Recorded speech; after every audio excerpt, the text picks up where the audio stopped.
Hello, నేను మీ తిరుమల అండి. శ్రావణ మాసం వచ్చేస్తుంది, పండుగలు వచ్చేస్తున్నాయి, వినాయక చవితి వచ్చేస్తుంది, అన్నీ వస్తున్నాయి కదా. మనం ప్రసాదాలు చేసుకోవాలి, టెన్షన్గా ఉంటుంది.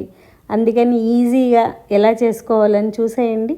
నేనైతే రైసు వండి పక్కన పెట్టేశాను. ఫస్ట్ అవి చల్లారుతూ ఉంటుంది, దాంతో మనం ఏం కావాలంటే అవి చేసేసుకోవచ్చు. మినప్పప్పు నానబెట్టి పక్కన పెట్టేశాను. శనగపప్పు ఉడకబెట్టి పక్కన పెట్టేశాను. చూడండి, బెల్లము పొడి తీసుకున్నాను, పక్కన పెట్టేశాను. ఒక సగం కప్పు పచ్చి కొబ్బరి తురిమి అక్కడ పెట్టేశాను. 4 ఇలాచి అక్కడ పెట్టాను. ఈ పచ్చి శనగపప్పు ఏంటంటే మనం ఉడకబెట్టి చల్లార్చాలి. బాగా చల్లారకపోతే బెల్లము జావ అయిపోతుంది. ఎంత చల్లారితే మనకి ఉండలాగా వస్తుంది. ఆ కొబ్బరి వేసేసాను, 4 ఇలాచి వేసి ఈ బెల్లం పొడి తీసుకున్నాను కదా, అది ఒక కప్పు వేసేసి దాన్ని మిక్సీ పట్టేశాను. మిక్సీ పట్టేస్తే మనకి పూర్ణాల లోపల పిండి రెడీ అయిపోయింది. చూడండి, అలా గట్టిగా బాగా వచ్చింది కదా. అదే మనం వేడి మీద వేసామనుకోండి, పిండి లూజ్ అయిపోతుంది, బాగా రాదు.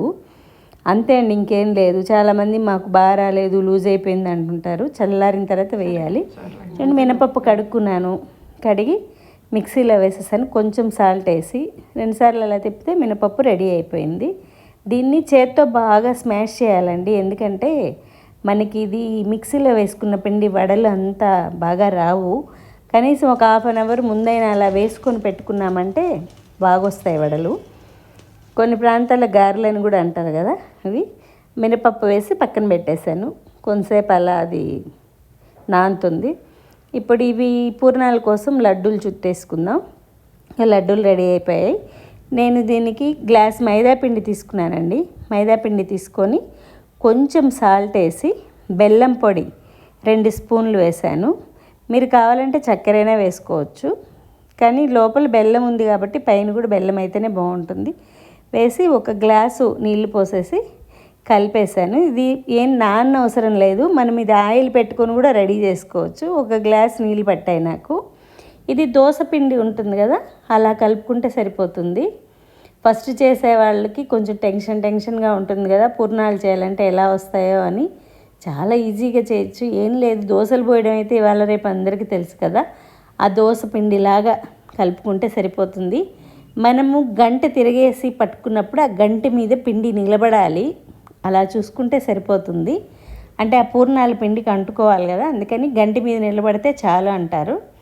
చూడండి, పిండి కలిపేశాను, రెడీ అయిపోయింది. నేనైతే పక్కన ఆయిల్ పెట్టేశాను, అదొక కాగుతూ ఉంది. కొంచెం వేసి చూస్తే మనకి ఆయిల్ కాగిందా లేదా తెలుస్తుంది.